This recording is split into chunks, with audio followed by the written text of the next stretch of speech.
Bluebirds start nesting about usually the middle of April. But this year we had our first egg. The earliest we've ever had one was April 4th, which was a week earlier than the usual one. So now the reason these boxes are placed here, that the tree swallows and the bluebirds get along fine together. However, because the tree swallows nest later, the bluebirds can come in and choose a nest box. And then a month later the tree swallows will come and choose the other one, and they get along just fine. Now, one thing we do when we approach the boxes is knock on the box. In other words, you get a very frightened bird in your face when you open the box, as you know. So,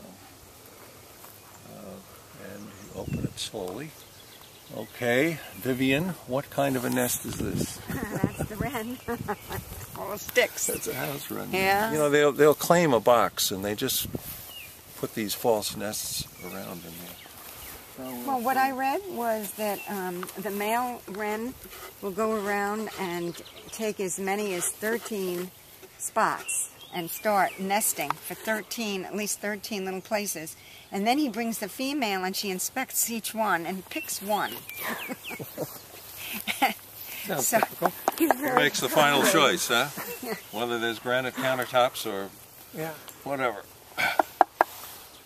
Now let's knock on that. Now we open the box slowly. Now there's a clue here. What do you say about that? Well, there's a feather in there, so it's a tree swallow. It's not a white feather, but... No, but they're feathers. Now tree swallows build a grass nest, just as the bluebirds do. The bluebirds will just make a grass nest. It'll usually be a little higher than this. But the tree swallows put these feathers around the periphery of the nest that arch over and make a canopy over their young and their eggs. Now there are no eggs in this box, so we just know that they are thinking about this box enough to put the feathers in here. There's one right there flying.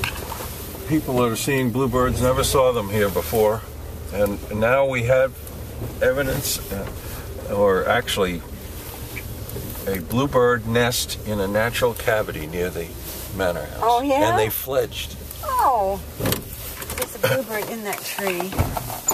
We set the boxes up in pairs for the reason I told you, that the bluebirds will nest in one and the tree swallows in others. Otherwise, the tree swallows come back early and they really harass the bluebirds.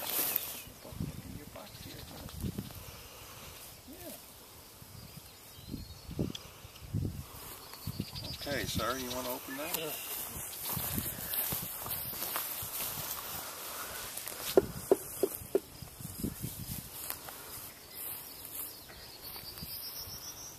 You hear the prairie warbler over there. It's going to open out this way sideways. Yes, that pulls out from pulls out from the bottom? Bottom out. I'm used to seeing nests this high, but in this same box last year there was a nest that had about that much in it, and the eggs were almost on the floor of the box, and they hatched and fledged. So you'd have to say it's a tree swallow nest. They're thinking about it anyway. Maybe. Now you got a box backed up to a box, huh? Yeah. Remember, the bluebirds come first, nest, and about a month later, He's trying to tick on me. Did you? Yeah, walking. Don't say it too loud. Everybody will want one. It's a treat.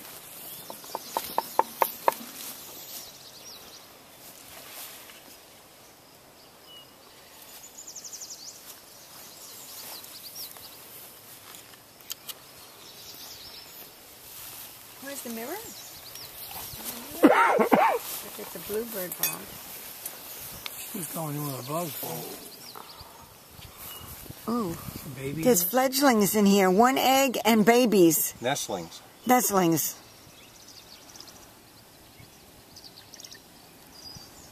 That's odd. The babies are pretty big.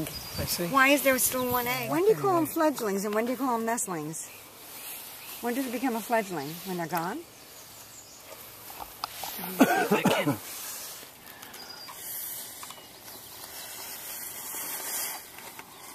He's sleeping. Everything over here.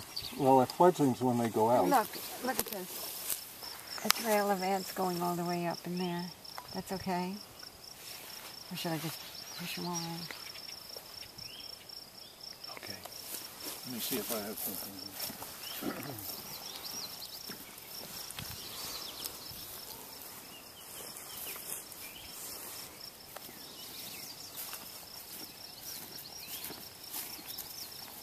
What's that? This is called tanglefoot. And I'm going to put it down here. Let's say. Oh yeah, look at them coming there. Mm-hmm.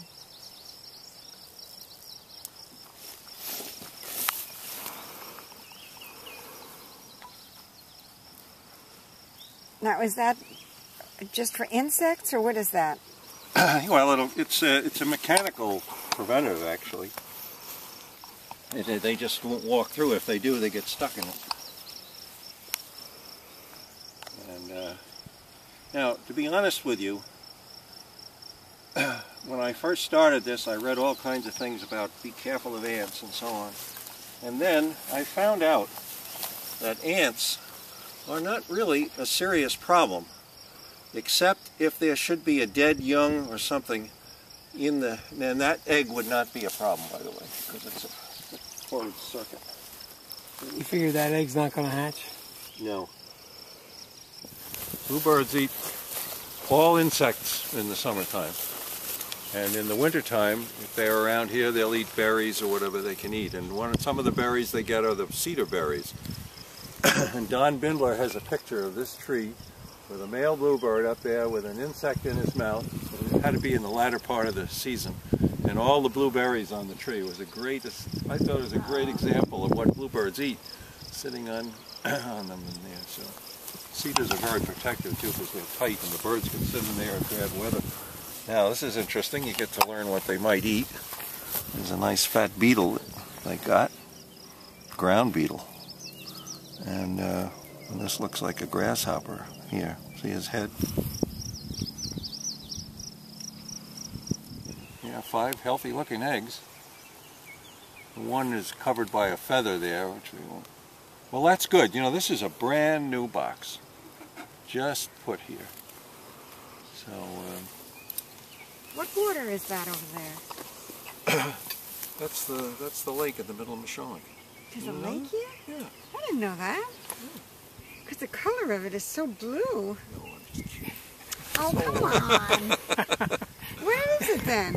You get mixed up in here, don't you? That's Smith Cove. Smith Cove, yeah. Oh. You know, off to South Ferry, and then it reflects onto off Thompson Hill into Mashomack. That's Split Rock Field right up over there. The color of the water is beautiful. Yeah. Well, we'll be walking up in there in a few minutes. Yeah, South Ferry, God, this is so beautiful. Isn't this Yeah. Boy, look at that out there. It's gorgeous. Could be a female in there. Just watch your nose. It looked like a black blob stretched out across. Yeah, I think it is. It's a black bob. Yeah, it's a female and she's sitting on it. Okay. See her? Yeah, we'll leave her alone.